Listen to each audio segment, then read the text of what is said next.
Hello, everyone. Good morning. Thank you for joining us. Welcome. It's great to see everyone. See, air quotes, everyone.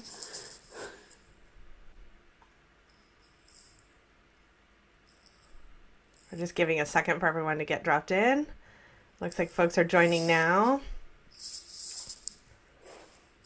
Hope folks are staying warm wherever you're located. Happy Wednesday. Halfway. All right. Well, Kristen, let's kick things off and get this party started. Let's do it. Welcome, everyone. Thank you so much for being here today. This is a pre-conference webinar for Elevate. And we are looking forward to seeing all of you soon. Some of you joining us in person in Portland, Oregon, many folks joining us from around the country and internationally, virtually. We're super excited to be able to bring everyone together. And we thought we would get everyone a little excited and remind us of the magic that happens when we build a community and come together.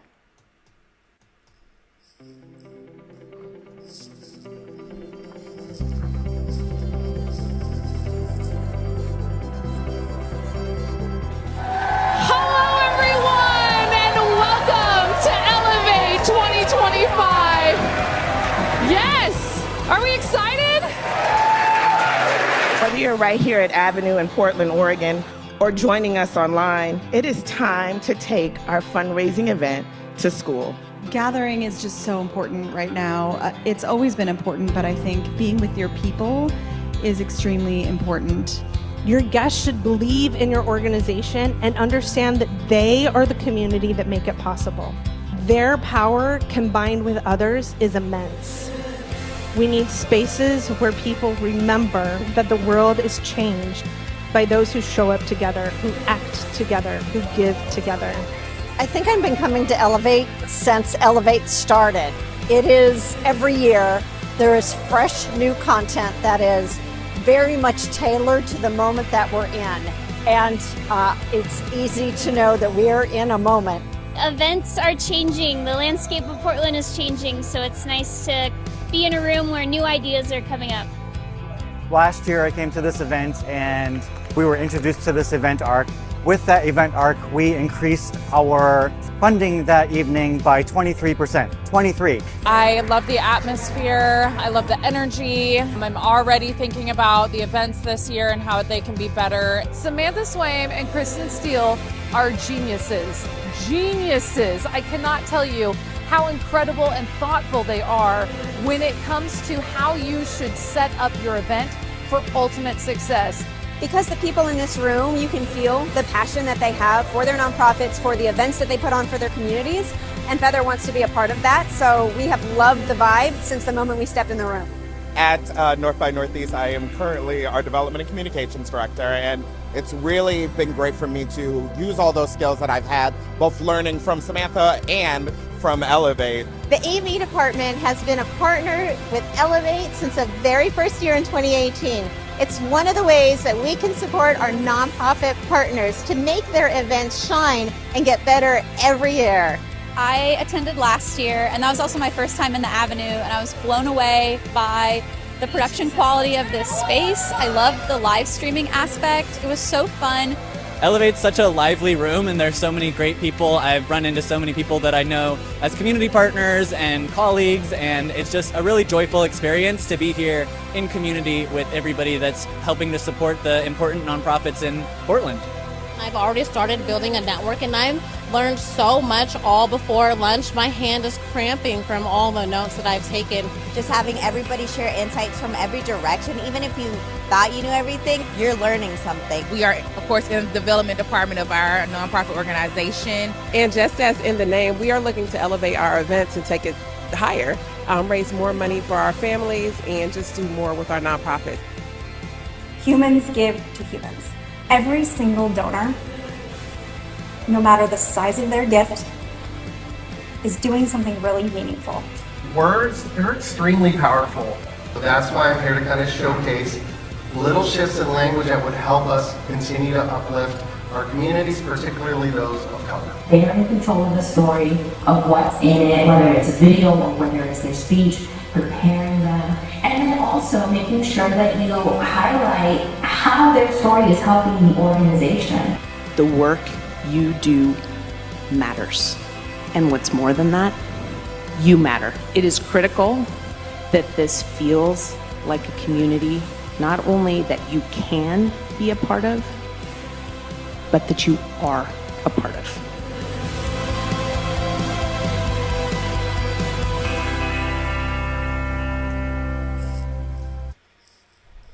Thank you to all of you for being a part of the Elevate community. If you're already registered, we are so excited to see you on March 3rd. If you aren't registered yet, please do. We would love to have you. It's a 2-day deep dive into fundraising event fundamentals, application, success stories, and guidance so that you can take home practical tools to implement right now. We have group ticket sales, in-person or virtual options. We want to make sure access isn't a barrier for folks. We have scholarships available from some very generous sponsors, and there are also volunteer opportunities. We want to make sure that you know that today's webinar will also be able to be found on the SWAIM Strategies education page moving forward. If you want to share it with folks, we'd love for them to be able to see it. This platform, this education platform, is provided in part by our amazing education partners: Golf Status, Bloomerang, the Fundraising Event Company, Next Day Animations, and Zach Putnam Productions. Our next webinar is going to be in April with our friends at Bloomerang, and we would love to have you join us. Sam, I think it's time to jump into Fundraising Events 101. Let's do it. Well, today we're talking the building blocks of events, and we're doing this because we're investing a lot of effort in Elevate being really about the 2.0 perspective, about how do we go beyond, but we want to make sure you have the basic building blocks to build from. So today is for you to initiate and think about your events differently, and to be able to think about who it is, how it is, why it is that we gather folks. So let's start at the very beginning. I am a big fan of having steps and understanding the steps to a process. And for me, the first step often has been focused on how much money are we going to raise. And I think that that is coming at the problem backwards. It is planning backwards. Instead, I think that the opportunity that we have is to begin first with why are we gathering? And I want to emphasize and pause for a second on that idea of why, because we frequently see that organizations start immediately thinking about the folks that they have in the room. They start thinking about the number of people, the head count, or as a nonprofit planner, you have been tasked with something that always has been this way. And I think that we're living in a time where the way it always has been is no longer impactful. And so thinking ahead, thinking about and reevaluating how we do things and why we do them has to be the starting point. And Priya Parker released her book, The Art of Gathering. And in that book, she has a challenge that just kind of redirected our own thinking on where we start the planning process. And in that, she says, when we don't examine the deeper assumptions behind why we gather, we end up skipping too quickly to replicating old, staid formats of gathering, and we forgo the possibility of creating something memorable, even transformative. And that's the moment that I think we have when we start to think about our planning process, is first to ask ourselves, if we could mobilize 200 people around a mission, 500 people around a mission, 1,000 people, however many we're gathering, if we can mobilize a group around a mission, what is possible and what do we want the outcome to be? Because when we start from that model, all of a sudden, when we have that concept of why, we open up and set a vision for the event that then informs everything else. It's really hard to lead from a place of deficit. It's very hard to get people on board from a place of, if we don't raise these funds, we won't be able to continue. But it's really easy to get people on board with the idea that we're gathering around celebrating the team and the staff that are in community providing resources every day of the week, or we are gathering because we want people to understand and be a part of the solution. So having that why is your critical first step. Highly recommend Priya Parker, Art of Gathering, but why, in my perspective, creates the boundaries we're working within. It allows us to understand that no longer do we need themes that are outside our mission. We now can focus on that why as our theme, and we can bring everything to life on stage and in the event based on that theme, based on our why, based on our mission. So mission-centric themes is by far the movement that we're seeing in the nonprofit sector make the biggest impact. It's intentional. It's designing with intention in mind. Step one, we need to ask ourselves why. It's a hard question to ask, but it has a profound impact when we do. Step two, once we understand the why we're gathering, we then need to start to look at what event model best serves those needs. And yes, there are different event models for different purposes. Not every style of event will serve your purpose. So let's walk through the donor journey and then the event model that maps to that perspective. Generally, we find that most organizations have a lot of people on the left side of this scale that give a little bit of money. And then they have a few people on the right side of the scale that give a lot of money. And it is the development team's role to steward those donors and move their relationship and their giving, increasing their support over time. Well, different event models fit different event needs. As we move through the donor journey, we find that crowdsourcing is awareness and recognition. Acquisition is bringing in and inviting new donors. Engagement is designing for a specific donor demographic. Major donor is maximizing our revenue by bringing all of our key stakeholders together. And legacy is about recognizing lifelong commitments to support. Each of these have subsets. For example, a peer-to-peer event, which is often like a walk or a run, is kind of a subset of a major donor event. It's like a stepsister to the major donor event. A golf tournament is often an acquisition event. But each of these play a different role. Each model plays a different role in our donor journey. So let's walk quickly through those models so that we have an understanding of when we would use them. So if we're simply trying to build awareness, if we're simply trying to build recognition, or we're trying to leverage partnerships in the community, the crowdfunding event is a great way to do that. It is often a third-party event. It has very little donor cultivation, but it is an opportunity to get a bigger audience awareness of who you are, with a lot of the effort and cost being held by the third party. In this case, we have a local MBA team that hosts a fundraising night associated multiple times with games, and it brings awareness to everyone that's in their audience.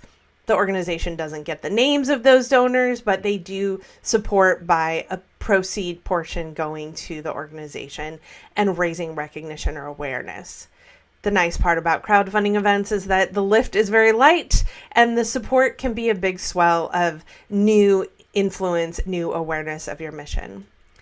The second is acquisition. And acquisition is that idea of meeting new donors, acquiring new donors, and engaging new donors in your work. This is an area that I feel like we get stuck sometimes. We think we always need to bring in new donors, and yet the first gift, an acquisition gift, is often the lowest gift that we will receive from that donor. But the acquisition model is designed to be two different revenue sources. It is focusing on introductions by leveraging your key stakeholders. Typically, you're looking at one sponsor that pays for the event, and then you're looking at your key stakeholders to be invited to attend for free and host guests for free, but they bring 9 new guests to the event. This is often a breakfast or a lunch because it's a very low cost type of event to produce. And the program is usually 1 hour where you are focused on just simply sharing who you are, short program, free to attend, story of your work with a small ask to donate. Sometimes it's even a passive ask, like an envelope on the table. But the idea is to simply bring new people or feed new people into your donor cultivation funnel. But over time, we find that that audience starts to be a curated audience of a specific demographic. Maybe it's all civic leaders. Maybe it's all business leaders. Maybe it's all volunteers. Maybe it is all young leaders in your community.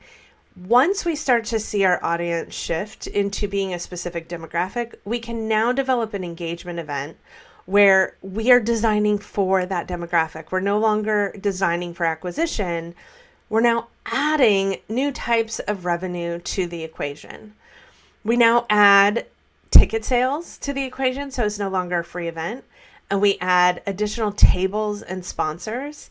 And with that, we send an invite that allows us to say, hey, if you're not able to come, please make a donation. At the event, it's still typically 1 hour. Often it's a breakfast or a lunch. It might even be a golf tournament in some situations. But the key element is that day of event, we still have an ask to donate. But the ask may be a little more active without an envelope. It may be a paddle raise. So we're moving from light touch first introduction to now deeper, specific, intentional, purpose-filled programming for a very specific audience with the intention of raising revenue from different access points. Then we move into our major donor model. And this is the model we see so many people spend so much time on because it is our biggest revenue opportunity, because there's so many different ways to earn revenue in this opportunity. The key to a major donor event is that you are designing an event for your key stakeholders. Typically, this is also an evening event. So you now have an element where you have a longer event. You have guests coming as couples, and that means they make decisions together, which means they also typically give more when they're making decisions together. You have the social lubrication of alcohol involved, and you have the sort of duration of the event means that you can have a more immersive, more story-rich program for your guests. There are so many ways you can tap into revenue at this event. So now you have sponsor sales, table sales, ticket sales, cash donations, all pre-event. And then day of event, you'll see folks do a paddle raise or a special appeal. It has lots of names. A live auction, and then sometimes even a silent auction, a raffle, a game. But I paused to caution you for a minute here about all of the different revenue sources you can have tied to your major donor event, because sometimes those day of event revenue resources that are below the line, like silent auction, raffle, and games, are the most consuming to produce and the least revenue in the door. So I always recommend that you understand what is going to hit your audience best and what you have capacity for. And then finally, the model of a legacy event is really not revenue coming in, but is an introduction or a club or an invite to welcome a giving circle or a commitment of big long-term donors to your cause. It sort of creates the ultimate FOMO to have a giving circle recognized and to share out to the world the opportunity for other people to join that giving circle. This is usually an evening event. It often is just a cocktail reception, but typically the best benefit you get is your donors feel seen, and also there's a lot of storytelling you can share about them. We've seen since COVID that people have also added hybrid events and integrated peer-to-peer into their gatherings. And a peer-to-peer is often a campaign that is running before an event, and the event is the culmination of that. But with technology rolling out and new resources, we are seeing people integrate peer-to-peer into conference learning events, integrate peer-to-peer also into engagement events. So I think peer-to-peer is a tool that can sit alongside of your gatherings. And then hybrid is a way to broadcast your content out and help your event and all the effort of your event leave the room. So step 1, we identify why we're having this event. Purpose. Step 2, we identify the model that best fits that purpose. Then step 3, we start to design the event the format and the function of the event to that model. So I want to talk about a couple of design elements for you to keep in mind. And when I say design, I'm not talking about the pretty colors. I'm talking about the human design of how do we engage people? Because we really truly have limited time and attention with our audience. And the days of 2018 where we had 5-hour events with tons of activities and tons of different engagements has really minimized and streamed down to the 2026 era where we're seeing 60 to 90 minute programs. We're seeing events that are only 3 hours in length, and we're seeing events where people are as focused on socializing as they are on any other activity that you're creating.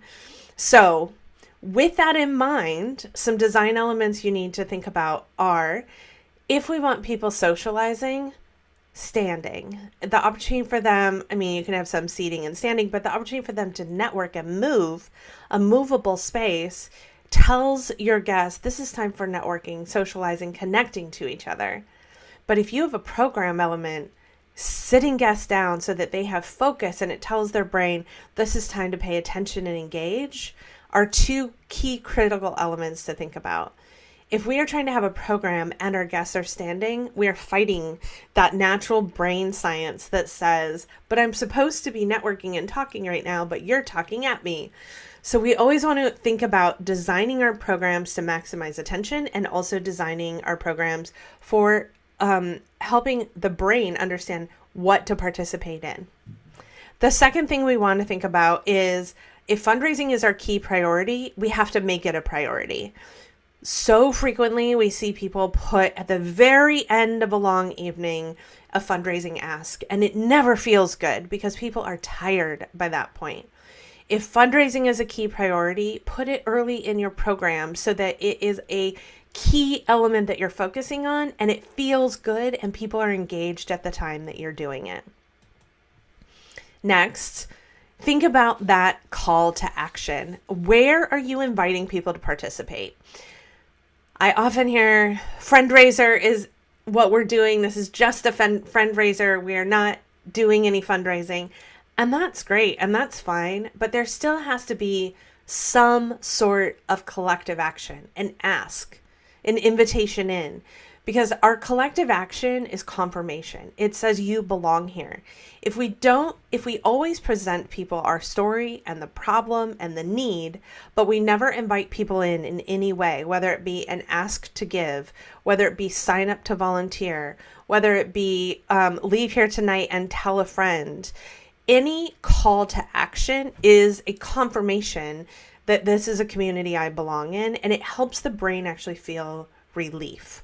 So we have to make sure that that is built into every program we have, whether it's a small dinner party at a board member's house or a giant gala that we're producing.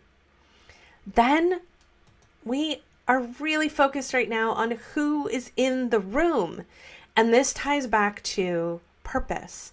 If we understand clearly what our purpose is of this event, that also answers the question of how do we focus on our audience, our community, be more thoughtful about inclusion and community-centric models of recognizing what everyone brings to the table, and designing our event for inclusivity, including things like meal choices, mobility access, languages being spoken, price points of our tickets. If we understand our purpose, then it's very easy to start to think about, well, how do we act from a place of community-centric planning?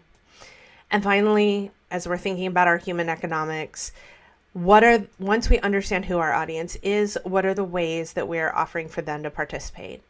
Too often, I think, as we're moving through event planning spaces, our big gala model was a model of have and have not. It was a model of people with great wealth being invited in for one night of celebration, and a lot of our community members not being invited in. And then as we move to understanding the value of community-centric models, of being inclusive of our community, including the staff and the communities we serve, we simply were inviting people to participate in an event that was designed for a different purpose and audience. And then we didn't have a way for all of our audience to participate. So we always want to think about what are the ways we're designing elements to be inclusive and to allow for belonging through participation. One of my favorite models recently that we've had an organization do is a sliding scale ticket. We've had also organizations adopt an invitation to their guests or to their clients to be a guest, not we have free tickets for you, but will you be our guest? And to be inclusive of things like serving non-alcoholic drinks, inclusive of things like everyone getting a raffle ticket for a chance to win, and then the option to buy more chances. So thinking about ways that match your audience and who is in attendance. So once we have our purpose, our model, our design choices made, then it's time to get into budgeting. And this is the place where I feel like organizations often start from. And so there's some steps missing along the way if you haven't really thought through the first 3 questions. But once you get to budgeting, this is your opportunity to look at 2 things.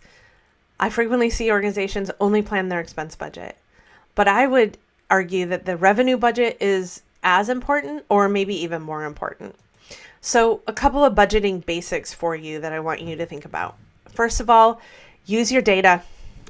You have to look back at what worked, who's attending, who's giving, who's been giving in other ways, because every single time a donor gives, it's an indication and a message of a bigger story. So turn to your data first to begin your forecasting from. Second, you need to look to your return on investment, which is where do you have time to spend and where do you not have time to spend?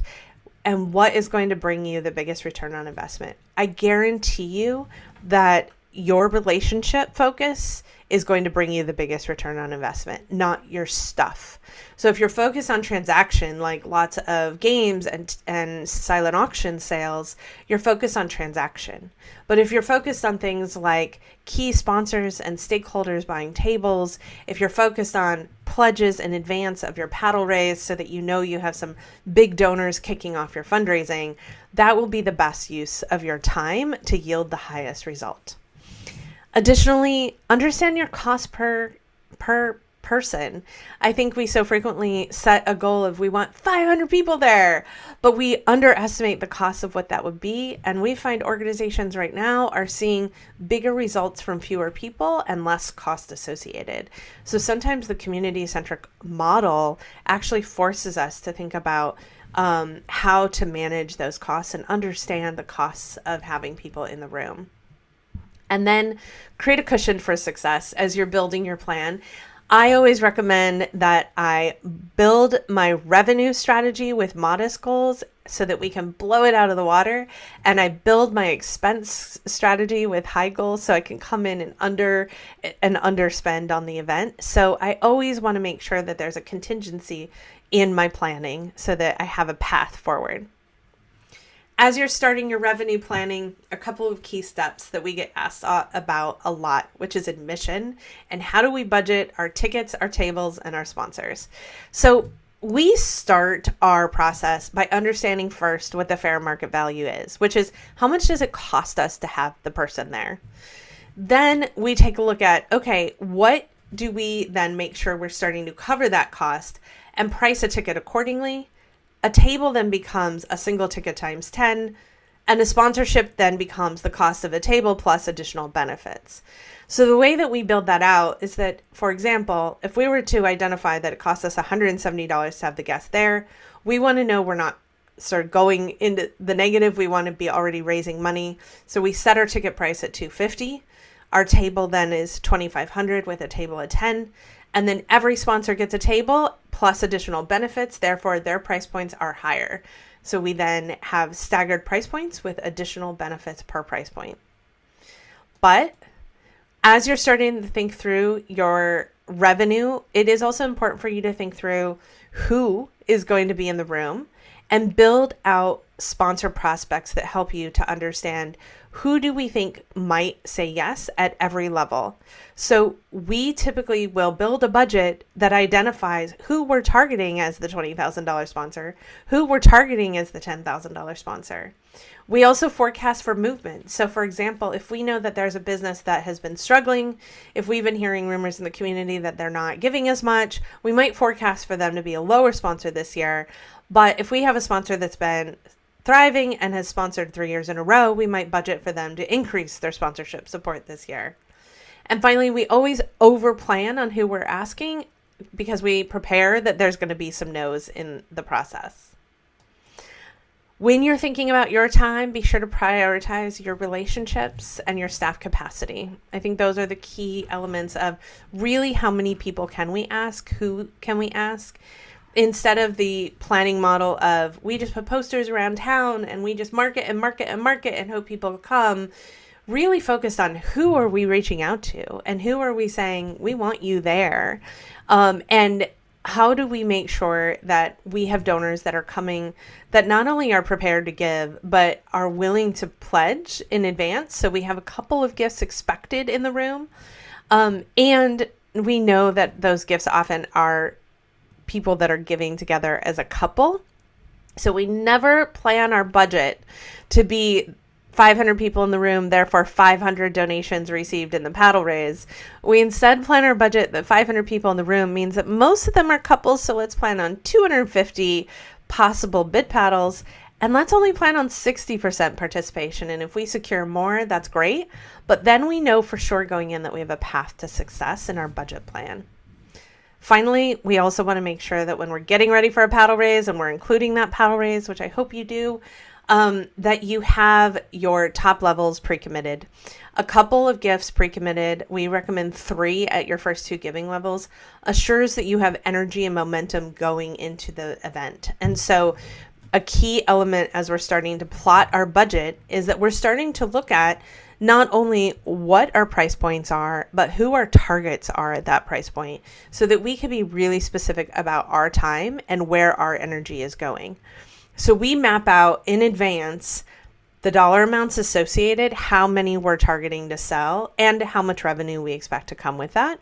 And then we identify who those targets are. So our effort and energy is very specific in our planning process. So we're not just marketing by scattershot broadcast, but we're really getting specific on who should be there. On the expense side of things, we're talking sound is the most important element, and if you're doing any fundraising, you want a professional on your stage to do it. Those are the 2 most important things, because if people can't hear you, you've lost your program, and if you don't have someone comfortable up on stage raising money, you're not leveraging that opportunity and momentum. Areas where we see that you can really cut on costs are extravagant theme-related decor. You can do so much with just some AV production and some lighting and music to set a vibe. And in addition to that, guest gifts. So being able to perhaps leave a little thank you note from your clients to your attendees can go so much further than swag on the table. So think about your expenses to be sure that you manage all of the costs associated. And finally, once we have our budget plan, we know the shape of the event we're planning, we know why we're planning it, we know the model we're using, it is now time to engage volunteers. And this to me is an opportunity to sort of break out different models and different volunteer roles. But why engage volunteers? We've seen this huge movement post-COVID as we've gotten into being able to streamline things with Zoom. We've seen this huge movement away from using volunteers because individuals are able to maximize impact by having 1 or 2 key staff members plotting and planning. But I would make the case that it's worth inviting volunteers back into your planning process. Here's why. One is that the more involved your donors become as an engaged member of your organization, the more investment they feel and the more they give. So volunteers do often show up as some of our biggest donors. 85% of volunteers donate. So I think of volunteers in lots of ways. It's not just the registration volunteers the night of, it's all of the other people associated. So let's walk through those volunteer groups and how to best engage them. Our board of directors. This is one we get a lot of questions about, which is how do we best engage our board in the event? We have a great podcast we did with Susan Howlett, who's a thought leader about boards and board engagement. She has a book called Boards on Fire. I have the QR code here for that conversation. But her specific recommendation is it is not your board's responsibility to raise money at your event. It is your board's responsibility to be the host at your event. They are your biggest cheerleaders, stakeholders, and advocates, and they should be in the room. They should be welcoming guests. They should be telling their story. They should be committing to two things. We want your board members hosting a table or sponsoring, and we want our board members donating. Those are the two key elements that our board needs to be involved with. If we're hosting a big event and none of our board is coming, my question is this the right event? Because if your biggest, most sort of invested stakeholders who volunteer so much of their time are not showing up, do you need to go back to step one and design for purpose and engage them maybe in that conversation? Big element we hear a lot about is how do we hold our board accountable to buying a table or sponsoring the event and making a donation? We have a tool that we utilize, which is just a board reporting tool. It's very simple. It is a PowerPoint. It is nothing fancy, but it is just a breakdown of what our goals are at each level. Because once we've done that budget, we know that we're targeting 2 gifts at $15,000 and 4 at $10,000. So we can create a box to represent each of those targets. And in every board meeting, ask our board if they're committing to any of those roles, meaning, are they sponsoring a table at $10,000 or are they buying a table at $2,500? And this becomes a report out structure. You can see here, for example, Vickers is a board member, the last name of a board member at this organization. And she purchased a table for $2,500, and then she also secured her employer to sponsor a table at $5,000. So we use this as a report out structure. We also had, for example, she had a relationship to Geico, and she secured Geico to come in as a supporter because she had that relationship.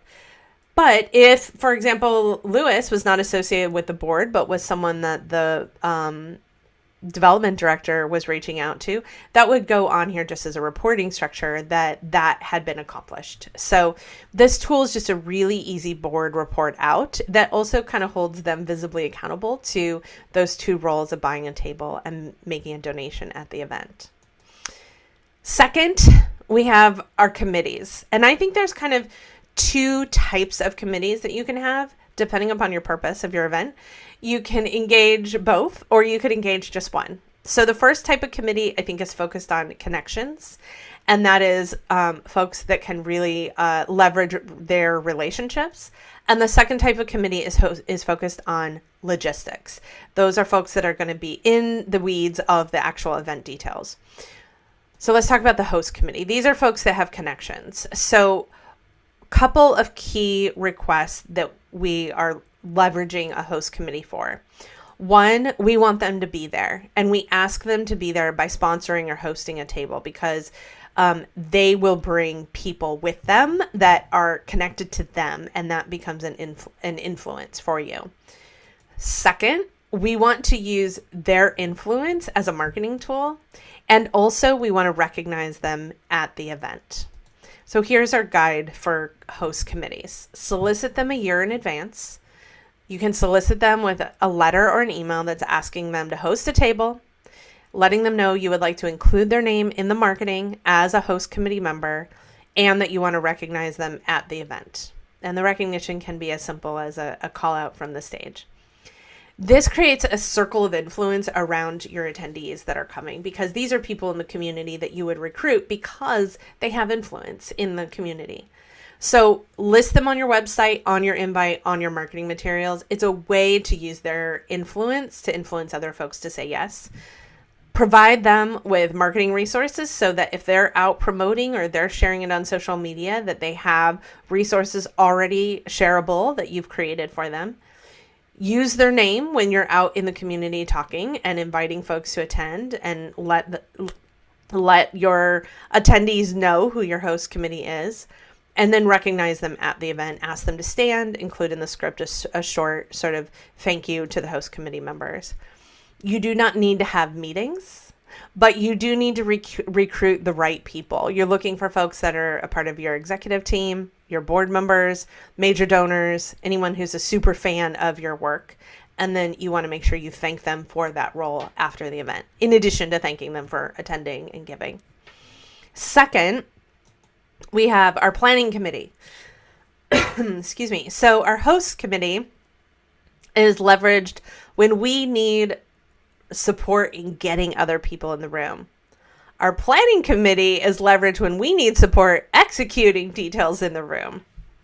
This is where, excuse me, this is where I recommend that you don't procure a group of people, recruit a group of people that simply are signing on as a group to participate. Instead, I recommend that you recruit folks for very specific jobs, because the goal is to lift the weight off your team.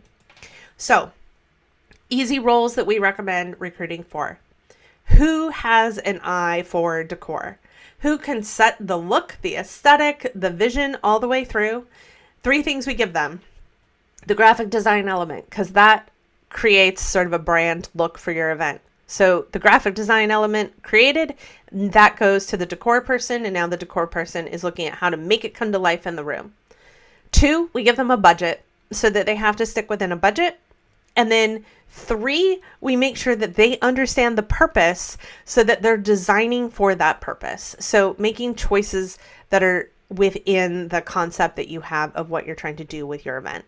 This particular event is actually a great example where their purpose was to really celebrate the 75 frontline responders that had been working day in and day out during COVID, their employees, and they wanted to really lift up those individuals. So all of those individuals were in attendance, and the theme of the event became Shine, and it was stories of like remarkable heroic actions that their staff had taken. And so every element of the event had a shine element to it. So it really brought the message forward. Second, recruit someone who can help you with all the supplies you might need. Name tags or speaker thank yous or awards you might need. Anything that you feel like is sort of on this is going to take someone a couple of hours to go order, procure, pick up. This is where you could have an individual or two that's really helping to be those extra legs and resource partners. Then a wine chair, because if you're serving wine, if you're serving mimosas at a brunch, you want to make sure that you can partner with community in your area that might be able to provide you this resource. So someone who is connected in this area could help procure it, both for service and also for sales, if you had a wine wall or a wine raffle or a wine auction. So a wine chair can be a huge asset to an event. A graphic designer, someone that can help bring that purpose to life and create the whole tone of the event. And then finally, someone who is leading your entertainment outreach and effort. I find that most of us in the nonprofit sector who are planning events and are deep in event world don't often have all the connections that might be the best performer to bring this element to life. For example, this event wanted a spoken word artist because they really had a message that they wanted to bring to life in multiple art forms. And so they recruited a single chair that was very connected in the art community to be able to procure those folks. So your planning committee, solicit them 9 months in advance, keep them specific and assigned a small, very targeted asks. You can recruit them with a solicitation letter. You can ask them to attend a couple of meetings so everyone's on the same page, and give them specific roles with specific job descriptions with the ability to act independently with a budget so that they're not adding to your plate, but they're actually relieving your resource. Leverage their relationships to secure donated goods and resources, and then ask them to attend the event and be recognized at the event. It is hard work, and we want to make sure those folks are present and can enjoy all the hard work that they put into it. So typically with this group, we would have just a couple of planning meetings. We would have very specific key tasks. And then not only recognizing at the event, we would be sure to send them a follow-up with love and gratitude and invite them back if they're interested. Having these folks secured earlier is never a bad thing. Then if you have an auction, if you are putting time and energy into an auction for a major donor event, a gala event, a golf tournament event, this is where I would also recommend a procurement committee. It is true that having an auction can be a way for your audience to feel like they can engage in something, that they can have another way to participate, a lower dollar engagement, especially in like a silent auction. But typically it's your lowest form of revenue in the door and highest time consumption. So we find that silent auctions in general, are only really worth that effort if that effort is really volunteer supported. So procurement committee would be asked to do a couple of things. They would ask to procure the items, and then they would also be asked to do the descriptions and merchandising and setup for the items. It's so labor intensive, but if you have a dedicated team, it can be something that can come off of your staff's time. So for our procurement committee, we would recruit these folks 6 months in advance. We would establish very clear goals and needs of what we're trying to procure that also fits to the purpose of our event. In the photo that I was just showing this event, they procure specifically artwork from the community they serve. So they're very intentional about their auction being a part of the message of the overall purpose of their event. We also make sure that they have any tools that they need, like access to the database, list of who's given before, list of how things have sold in the past. And we would typically have a letter go to them that clearly outlines that we would have multiple meetings, that we would ask them to procure donated goods for the auction and the raffle, that they would act independently but with a specific budget and goals in mind, and that they would be asked to leverage their relationships to help secure those donations. Then, of course, we want them to attend the event and be recognized for their hard work at the event. You don't need to have a meeting a week or a meeting a month. We typically would only have 3 meetings, one to kind of get everyone on the same page and kick them off, one to do sort of a gut check of where we're at, progress, how things are going, and then one right before the event to make sure all the little details are in place and we understand all the pieces and everyone knows that it's set and ready to go. We also would identify that if you have a database person on this team, it's a really valuable asset because they can do a lot of the data entry and tracking and manage Google Sheets and communications around, hey, I just got this donated, but I need something to go with it so that everyone can be working collaboratively. Items that are selling best, always mission-centered items, are by far the number one seller. And we see that wine, in states where you can sell wine, you cannot sell wine in every state, but in states where you can sell wine, as well as trips and travel, are still the top sellers.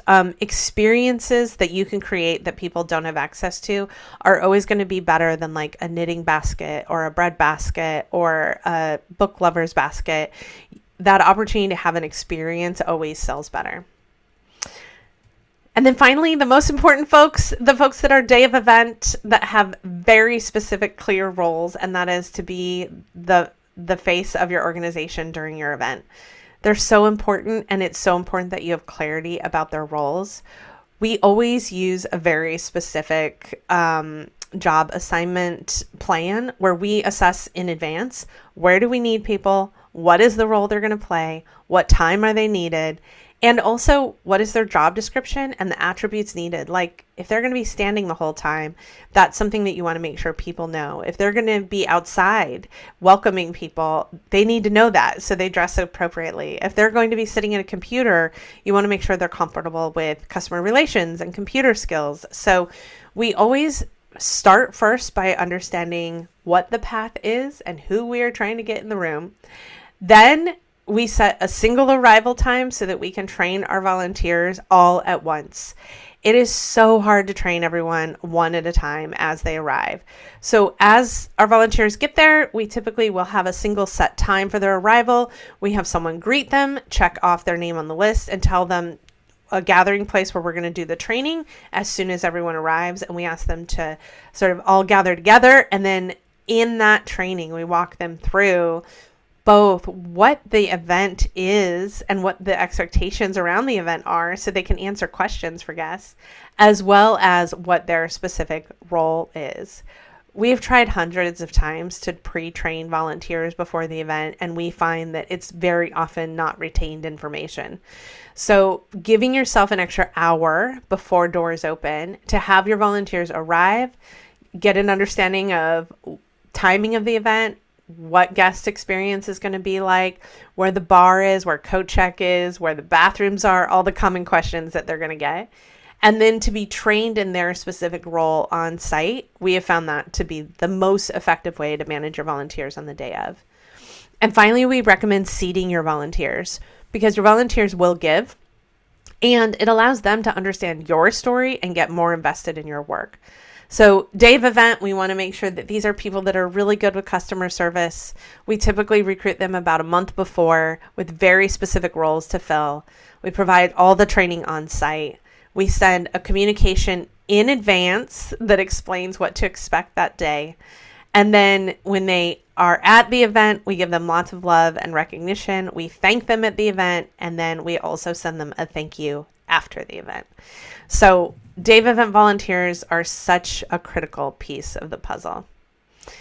And I see here, Carrie Ann, you said even training the volunteers on the paddle raise software ahead of time wasn't enough training. Yeah, we have found that we have done so many different models of training. We've done online trainings, we've done in-person trainings ahead of time, and it's rarely retained. And so our key to success at registration is we always have one expert there, whether it be a staff person, whether it be a third-party contractor that we hire. There's so many awesome contractors you can hire to help just with a day of event management at registration. So there's always an expert to answer a question, and then that expert also is responsible for training folks on site. And we usually break that training up into bits and pieces on the software. So the first thing that we do is we train them on how to do check-in. And then once everyone's sitting down and the program's starting, we train them on how to do data entry. And then before guests come out and before they're checking out, we train them on how to do checkout. So we usually break it into bite-sized pieces the day of. All right, finally, I would be remiss if we did it. Yeah, I agree, Carrie, it is nerves. I would be remiss if we didn't talk about safety, especially in this time. We have a sort of safety tool that we've outlined. Also, our partners today at the Fundraising Event Company just launched a safety plan that was designed with Western States Center, all about how to protect your audience from lots of different things. So in our safety protocol plan, you can find it here. And also Kristen just dropped the link in the notes or in the chat. For those who are watching this afterwards on demand, we'll be sure that it's also linked. But there's a couple of key elements that we always recommend for your safety planning. Big central tenet of safety planning is if you don't plan for it, you're at risk. If you do plan for it, it's likely not to happen. And also you then have sort of an action you can take if something does happen. So a couple of key things that we have. One, we always have a zero tolerance policy because we are dealing with money and alcohol in the same space. Sometimes bad behavior can occur, and we always want to make sure we have a plan if that happens. So a zero tolerance policy allows us to make it about the policy and not about the person's actions. So it becomes very easy to sort of de-escalate the situation. So we share resources on a zero tolerance policy. Additionally, unplanned disruption. In a democratic country, we want to make sure that we give people a voice and that there's an opportunity. But sometimes when we're planning a gathering, that gathering becomes an opportunity for disruption. We've had organizers where perhaps there is a lobbying group or a staff contingent that has a plan to create disruption as a protest action. So we always have a plan in place in case something like that happens, and we always train everyone on it if we think something might happen, where we're focused on people's safety. How do we make the audience know this isn't planned part of the program? We always train our AV teams to bring all the lights up, turn all the music off, but we allow the program speaker, we ask the program speaker to step back from the microphone, so we're not stopping anyone's free speech, We let it happen. When it's over, we thank our audience for their patience and apologize for the disruption and move on. So we always have a plan in place for what happens if there's any disruption. Then we always have a weather contingency plan. So if we are being stopped by a natural disaster, we want to make sure that we're not just on with the show because the show must go on. We want to think about guest safety and be responsible. And so we have a weather contingency plan here on Substack that outlines all of the things to consider and how to move forward should weather prevent your gathering. And then finally, a security and safe space effort. You will never be able to always assure that every action you take makes the space safe for every guest. But there are a lot of actions you can take to make sure you know your rights, you understand how to protect your space, and you train everyone in your space about how to take appropriate actions. So we have all of those here for you. You can scan and see them all on Substack. And then Kristen provided a link to the Western States Center safety plan as well. So this is our sort of fundamentals workshop, just a 101 quick course to give you the basics, because at Elevate, we are diving into all kinds of other things. So if you're coming, we're so excited to see you. Thank you for watching this as sort of a precursor to Elevate. If you are not coming, we want to make sure that you know about it. You put it on your calendar, you book your ticket today, because we are diving into all kinds of bigger ideas. We're diving into neuroscience. We're diving into group dynamics. We're diving into human behavior. We're talking the paddle raise. We're talking storytelling and ethical storytelling and how to design your program. We're talking about matching gift challenges and paddle raise strategy. We're talking about using informed data decisions. We're talking about planning timelines and setting the vibe and finding your flow and soliciting sponsors and how to evolve your auction. Big ideas, lots of amazing content at Elevate. We are so excited to have you there. And if you haven't signed up yet, we hope you join us. We have group ticket sales, in-person or virtual opportunities, as well as scholarships and volunteer opportunities. So thank you for joining us today. I'm happy to stick around. Kristen and I can answer any questions if there's anything that you have. And if you need to go, we thank you for your time. This webinar will be sent to you as well. If you're joining us live, we'll follow up. We'll send it to you as a follow-up. Thank you, everyone. Have a great day. Take care, y'all.